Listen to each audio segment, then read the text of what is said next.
আসসালামু আলাইকুম ওয়া রাহমাতুল্লাহ। কুল জাল হাক্কা ওয়া জাহাকাল বাতিল ইন্নাল বাতিলা কানু জাহাকা। কোরআন বলেছে যে সত্যের বিজয় হবে, মিথ্যা দূরীভূত হবে এবং মিথ্যার পতন অবশ্যম্ভাবী। আজকে মহামান্য সুপ্রিম কোর্টের রায়ের মাধ্যমে এই সত্যই প্রমাণিত হয়েছে। অ্যাডভোকেট শিশির বলেছে সত্যের বিজয় হয়েছে, সত্যের বিজয় হয়েছে, সত্যের বিজয় হয়েছে। আজকের এই রায়ের জন্য আমরা সর্বপ্রথম আল্লাহর শুকরিয়া আদায় করছি, আলহামদুলিল্লাহ। বাংলাদেশ সুপ্রিম কোর্টের আপিল বিভাগের পূর্ণাঙ্গ বেঞ্চ জনাব এটিএম আজহারুল ইসলাম সাহেবকে সকল অভিযোগ থেকে বেকসুর খালাস প্রদান করেছে।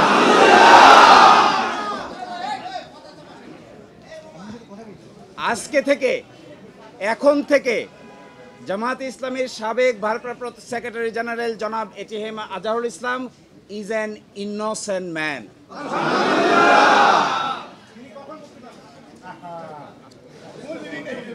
এই রায়ের মাধ্যমে আমরা মনে করি সত্য জয়ী হয়েছে, মিথ্যা পরাজিত হয়েছে। Truth prevailed and falsehood defeated.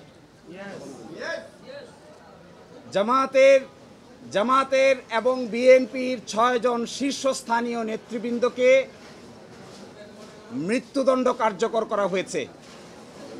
5 জন, অন্ততপক্ষে 5 জন জেলেই কারাবরণ করেছেন, জেলেই মৃত্যুবরণ করেছেন। দুনিয়ার ইতিহাসে এটা নজিরবিহীন নির্যাতনের শামিল। জনাব এটিএম আজহারুল ইসলাম সাহেব সৌভাগ্যবান, তিনি ন্যায় বিচার পেয়েছেন, আল্লাহ তাআলা তাকে বাঁচিয়ে রেখেছিলেন। তাই আমরা এটাও মনে করি এই রায়ের মাধ্যমে সিন্ডিকেটেড ইনজাস্টিসের অবসান হয়েছে। আমরা এটাও মনে করি এই রায় ঘোষণার মধ্য দিয়ে বাংলাদেশের আদালতের মর্যাদা সমুন্নত হয়েছে। এবং আদালত 4টি অবজারভেশন দিয়েছেন। তার মধ্যে প্রথমটি বলেছেন, অতীতের রায়ে বাংলাদেশ সহ এই ভারতীয় সাবকন্টিনেন্টের ক্রিমিনাল বিচার ব্যবস্থার পদ্ধতি চেঞ্জ করে দেওয়া হয়েছিল, এটা ছিল সবচাইতে বড় ভুল। আরও বলেছেন,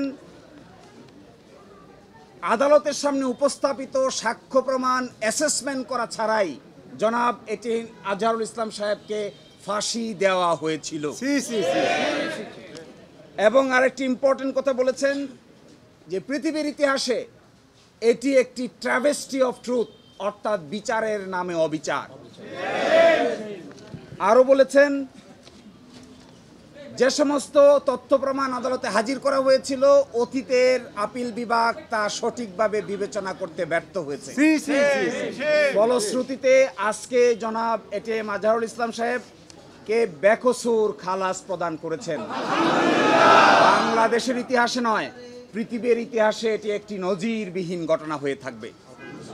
এরই মাধ্যমে আমরা মনে করি ন্যায় বিচার প্রতিষ্ঠিত হয়েছে, সত্য বিজয়ী হয়েছে, মিথ্যা পরাভূত হয়েছে। অ্যাডভান্স অর্ডার চেয়েছি, এই অ্যাডভান্স অর্ডারটার আদালত মঞ্জুর করেছেন।